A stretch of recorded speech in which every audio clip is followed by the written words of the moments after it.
شهر فبراير تحديدا يوم 2 فبراير سنة 1982 حصلت واحدة من أكبر المجازر اللي حصلت في تاريخ البشرية في حماة في سوريا.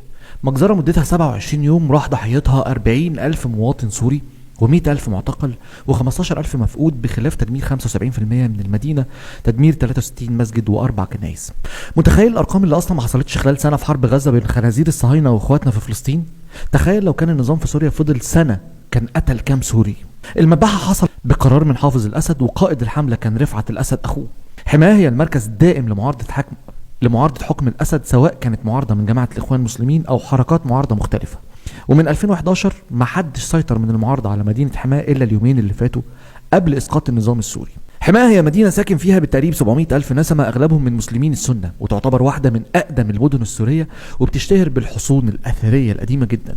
في 2011 حصلت مناوشات بين المعارضة هناك وقوات النظام، وراح فيها 139 مواطن سوري على الأقل. عائلة الأسد بتحكم سوريا من 5 عقود بيحكموها بالحديد والنار. مذبحة حماة في 21 يوم بس وصل عدد الضحايا من المعارضة 10,000 ومن سكان البلد 30,000. وزي ما قلت لك اللي نفذ المذبحة هو رفعت الأسد، لأنه كان بيترأس قوة اسمها سرايا الدفاع، وهي قوات خاصة مسلحة تابعة للسلطة. رفعت الأسد خد لقب باسم جزار حماة، وبما ان الغرب ومخططاتهم المفهومة سابوا رفعت الأسد من 82، ولسه طالع قرار من المدعي العام السويسري باتهام رفعت الأسد بارتكاب جرائم قتل وتعذيب ومعاملة وحشية واحتجازات غير قانونية في حق شعبه. حقوق الإنسان في سوريا ذكرت في تقرير مفصل إن من ضمن ضحايا رفعت الأسد نساء وأطفال وشيوخ، وهروب الآلاف من جحيم رفعت الأسد من المدينة. لحد 2016 المرصد السوري لحقوق الإنسان وثق مقتل 389,000 شخص، منهم 117,000 مدني، بينهم 22,000 طفل و14,000 ست و81,000 راجل. زود على كده بقى آلاف المعذبين اللي ماتوا في المعتقلات على إيد النظام السوري. وتهجر 13 مليون سوري من بلدهم، وتصاب 2 مليون و100 ألف بإعاقات دايمة. 13 مليون دول يعني تهجروا جوه سوريا وبره سوريا. نظام الأسد بقى كان بيساعده روسيا وإيران، أو بمعنى أدق الحرس الثوري الإيراني، وده هياخدنا لحتة تانية خالص من المجازر. في الأول كانوا بينكروا إنهم مشاركين في المذابح هناك، لحد ما اعترف قائد وحدة مدفعية فيلق القدس وقال مع اندلاع الحرب الأهلية السورية استدعى المرشد الأعلى قاسم سليماني قائد فيلق القدس، وخد تعليمات وأوامر مباشرة بحماية بشار الأسد بكل الطرق المشروعة والغير مشروعة.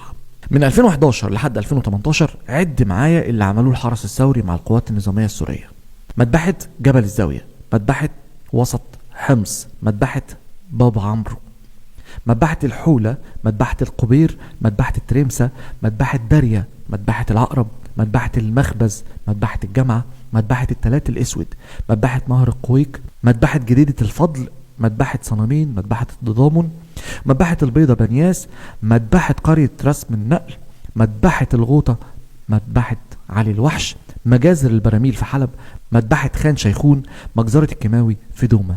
المذابح دي تفاصيل حدوثها مرعبة، منها ذبح بسواطير وقتل أطفال رضع قدام أمهاتهم، تكبيل إيدين ووضع شراط على عيون الضحايا، مع أمر ليهم بالجري في اتجاه حفرة كبيرة قبل ما يضربوهم بالنار وبعد كده يحرقوهم، قتل براجمات صواريخ، قتل بدبابات وقناصات، قتل من خلال شبيحة للنظام، قتل بأسلحة بيضة، قتل بالحرق للضحايا وهم صحيين، ضربوا الجامعات في أيام الامتحانات، وغيره وغيره كتير وما تعدش.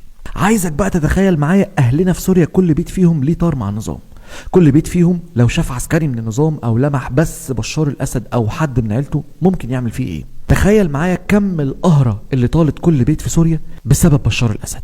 تخيل لو للحظة انك مكان حد فيهم، كان هيكون ايه موقفك لو جات لك الفرصة بس انك تاخد حقك في 13 سنة تعذيب واعتقال وقتل. سجن صدنايا السوري واحد من اعتى السجون في العالم، فيه من التعذيب والترهيب والقتل اضعاف اللي حصل من 13 سنة هناك. سجن جوه سجن جوه سجن تحته سجن تحته نفق سجن. ادخل كده بسرعة اعمل بحث عن غرف الملح في سجن صدنايا، بلاش دي، ادخل اعمل بحث عن غرف المحرقة جوه سجن صدنايا، والله العظيم شعرك هيشيب. واحدة من البنات اللي طلعوا من صدنايا النهاردة بتقول اعتقلوني وانا عزباء كان عندي 19 سنة، انا النهاردة عندي 32 سنة ومعايا اطفال مش معروف مين ابائهم. تيجي انت في الاخر تقول سوريا الى خراب ومش عارف ايه والمقاومة دواعش وارهابيين. يا اخي اتأدب وانت قاعد على سريرك وماسك تليفونك 3/4 يومك ماشي في سكة ستوريهات انستجرام ومزيكا وهلس، وتيجي بالليل تقعد تنظر اللي بيعملوه السوريين دلوقتي.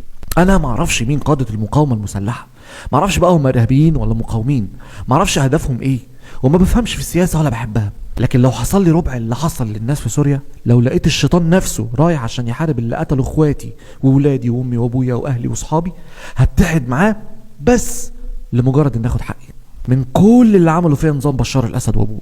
اما يربطوا عين السوريين ويجيبوا زوجاتهم ويخلوا زوجاتهم يتكلموا ويسالوا السوري اللي مربوط ده انت عارف صوت مين ده، فيقول لهم ده تقريبا صوت زوجتي، يقوموا يغتصبوها بعد ما يشيلوا اللي رابطينه على عينيه. ده متخيل الموقف عامل ازاي؟ انت تستحمل ده؟ انت تقدر تعديه؟